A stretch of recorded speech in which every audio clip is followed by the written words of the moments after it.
I've been in business, in the manual therapy business for many years, and over that period of time I've helped a lot of therapists get busier in their business, and I've also ended up working with other people in smaller businesses to try and sort of not to make the same mistakes as I made when I started out. There wasn't anybody there holding my hand, and so I want people to be busy and efficient and happy in what they do.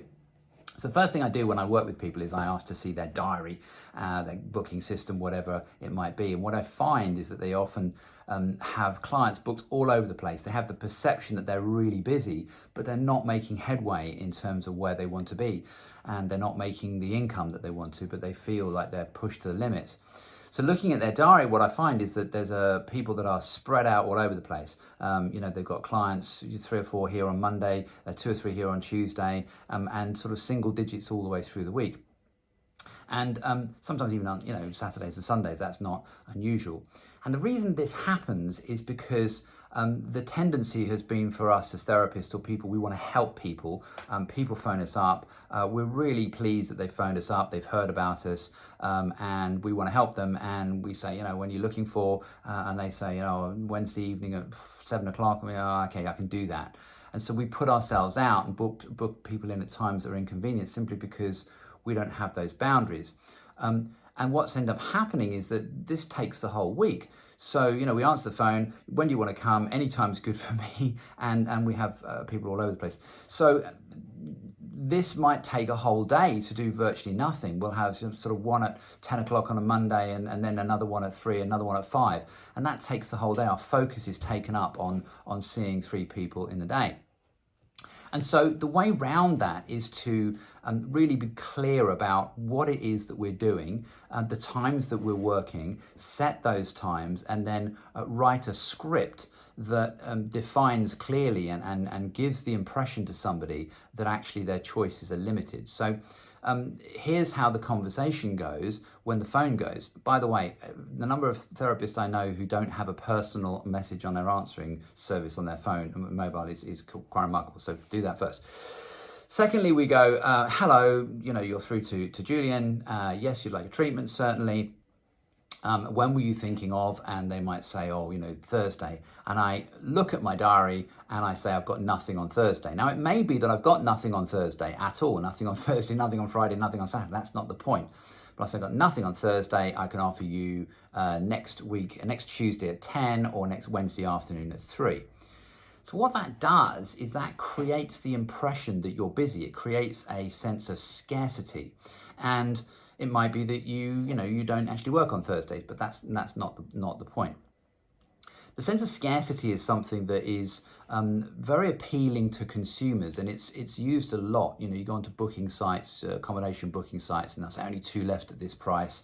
You might be buying a TV or something, and a salesperson might say to you, well, I've only got 2 of these left. And the feeling of not wanting to miss out is very strong on people. Secondly, people will go, well, if there's only 2 there now, well, that's what they've got. Then you're not saying you've only got 2, you're saying what you have got.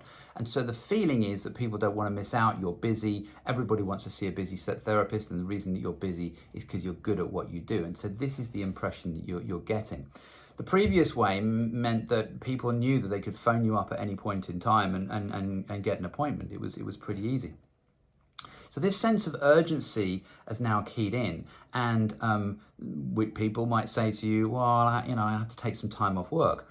Well, it's not an objection. It's just basically saying to them, they're thinking out loud, what am I going to do?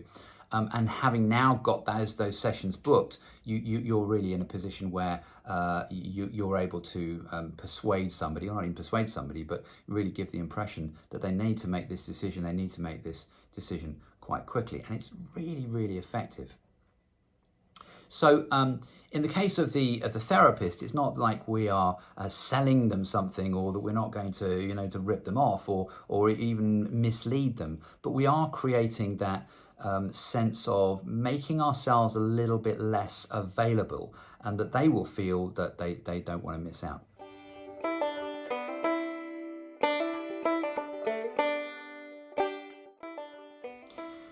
At the same time, I will always get to clients that they book in for the second session as well. So let's get you in for next week. That's Wednesday at 3. Let's get you in for the week after at the same time. And the reason being, again, if somebody objects to that, I don't see people just once anyway. It's a way of eliminating time wasters. You know, you get people that are just coming in to see what it's like, not interested in that. And if you don't book now, then you may miss out on the next session, you know, because I won't have that time available. So I'm going to get those people booked in fairly quickly.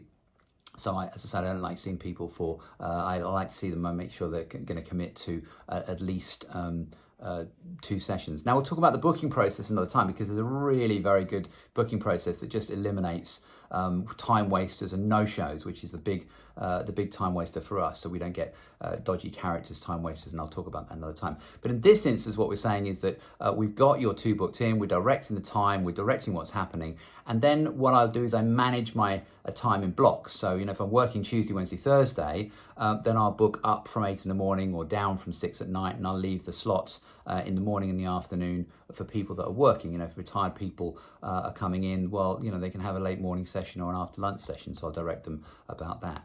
So managing your booking system, making sure that you're on track and that you're in control of it, so that you're not seeing people working crazy hours and not feeling able to say no.